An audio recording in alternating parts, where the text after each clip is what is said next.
ما المأذون حبيبي صاحبي ما بيرنش علي. عايز ارن عليه لين ما انقطعت اخباره كيه يا اولاد. مولانا، ازاي صحتك؟ ايه باصحاب مال ما فيش رنه ولا اي مصلحه ولا عشوه ولا كتب كتاب، كنت تعزمني على طول في افراحك وكتب كتاب. خبر يا مال كيف؟ اه، يا ساتر يا رب، كلها بقي الطلقات دلوقتي، كله بيطلق. واه، ليه شوطه دي يا ابوي ولا ايه؟ يا لطيف ولطوف. خلاص عاد لو صادفتك كتب كتاب ولا حاجة بقديها رن علينا بس افتكرنا يا شيخ. ماشي، سلام. ايه الغلب اللي علينا ده يا ابوي بقي ده؟ برضو كله طلقات طلقات دلوقتي. بس من حقها الطلقات تكتر يا ابوي، والله من حقها.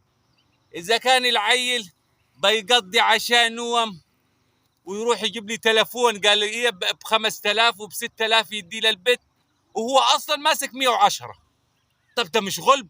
وهي تعمل جمعيه مخصوص ب 200 جنيه كان ولا ب 50 جنيه في اليوم، وفي الاخر تجيب بيها قال جير وجبس وبنكيك وحاجات اسمها فيري لافي كان ولا اكسيد ار.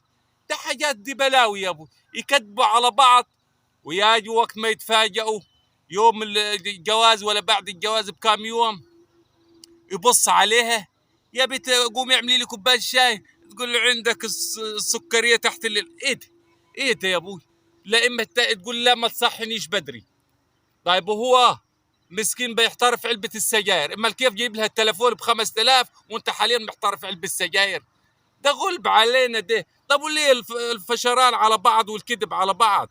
وفي الاخر برضو البيت ناسها مش مفهمينها ايه المسؤوليه ولا ايه الوضع. يعني المفروض يفهموها ايه الوصايا العشر ويا طاعه الزوج. البيت ماخذه الموضوع ببساطه، الحياه كانها جواز وخلاص.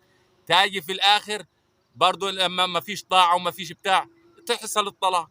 لكن لو الواحدة تعرف ان طاعة الزوج هيخليها تاج يمشي بيها فوق راسه. دي خبرة، يعني المفروض انتوا تتعلموا من الاجيال اللي قدامنا. طب والشاب يقعد يتنطط والجيب فاضي، ابوك وابو اللي طب وليه ده كله يعني؟ ده غلبية علينا ده يا ابوي.